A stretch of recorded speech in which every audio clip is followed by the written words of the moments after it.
went up. This I don't know. It's like I turn on the browser. I was trying to do StreamYard, and you have this news page pops up on Edge. And anyways, this was the thing. This was in the title. It said GOP will absolutely accept results, and I'm like, okay. So I click there. Look at all this garbage you got to get through to get to it. How long we have to wait on Pennsylvania results? Oh well, that doesn't sound like you're gonna be uh accepting results that day. Now does it? This is such a crock. It's such a cockamamie sellout here that they're trying to intimidate you. This is a slighted way of intimidating Republican voters. Senator Rick Scott will absolutely accept results. Senator Rick Scott, chairman of the National Republican Senatorial Committee, the Senate GOP campaign arm, told told said on NBC. Look at this. They can't even write a damn sentence. Told said, jeez, idiots. On NBC News, Meet the Press, that he will absolutely accept the midterm results. Midterm results, not midterm election results, but midterm results. What are the results? When is there's no time frame on this? Because let me tell you this: if there is a a glaring issue about midterm elections, no side should accept it. That's what's such a crock about this. Both sides should be coming out there. If one side says, "Hey, we have a problem with the elections," the other side should say, "Okay, well, let's get to the bottom of this. Let's figure out what's happening. Let's not sit there and go, oh, well, no, we can't talk about it. Oh, anybody who talks about it, you're bad, you're evil, you're mean, blah, blah, blah. You're not pushing a civil society. If you can't sit here and give us that bullshit that you're all for an open and free election and not support it. You have to be that way. You have to be fair on both sides, or you know what's going to happen? People will stop believing you. People will stop listening to you, and then you're going to have strife, totalitarianism, dictatorships. You're going to end up you're going to give the soapbox and the bullhorn to somebody to rise up who's not going to be a good fit for anybody. Okay.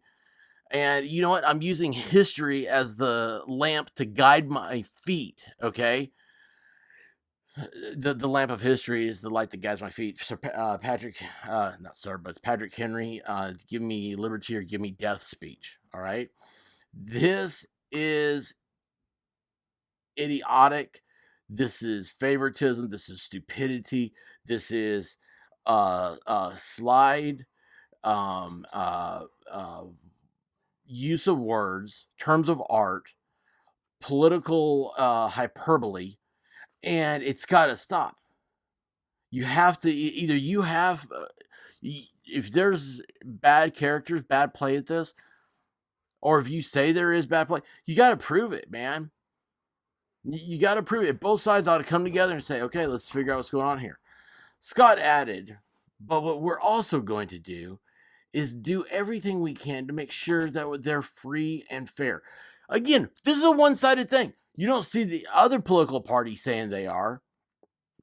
Control of the Senate is completely up in the air, depending on a few tight races. Let me tell you what, historically, only 2 times in history has the party in power picked up seats. All right. One was like 1930. No, wait, take it back. 1942. After the bombing of Pearl Harbor, and we got into World War II. And then the other time was after 9/11. It's the only time the party in power picked up seats. But of course, this time we have the most popular elected officials of all time, most popular president of all time. 81 million votes. There's not that many voters, by the way, guys. If you add up both sets of votes, both sides should be saying, you know what, there's a mistake here, because this means 100% of people that could vote voted. But that's okay. Nobody asked me. They took my political science degree and they took it out on the street and they stomped on it and made it worthless. So there, I've got that going for me. That's always nice. Anyway, guys, be sure and become a member, because this is not going on the tubes. this is you're listening to this, you're on locals. Make sure you are a member. If you want to support my content, please support the content. Um, and it just keeps stuff going on like this. And then check me out on YouTube where I don't do politics. We do fun stuff. And for some reason, I keep getting back drawn back into true crime. Probably because women love me and the women want to hear some true crime stuff over there. So I don't know why the chicks dig me either. So guys, if you're dudes over here, maybe y'all can tell me why. I don't know what's going on anymore. I just want to have fun. And when I see cockamamie crap like this, I'm going to call it out. So, guys, good night. See you soon. Make sure you hit all the notifications and do all that stuff and tell your parents about me. Actually, don't tell your dad. Okay, girls. I'm the dude your dad warned you about. But everything else is cool. Love you guys. Thank you so much. And we'll be talking soon. And, Godspeed, y'all.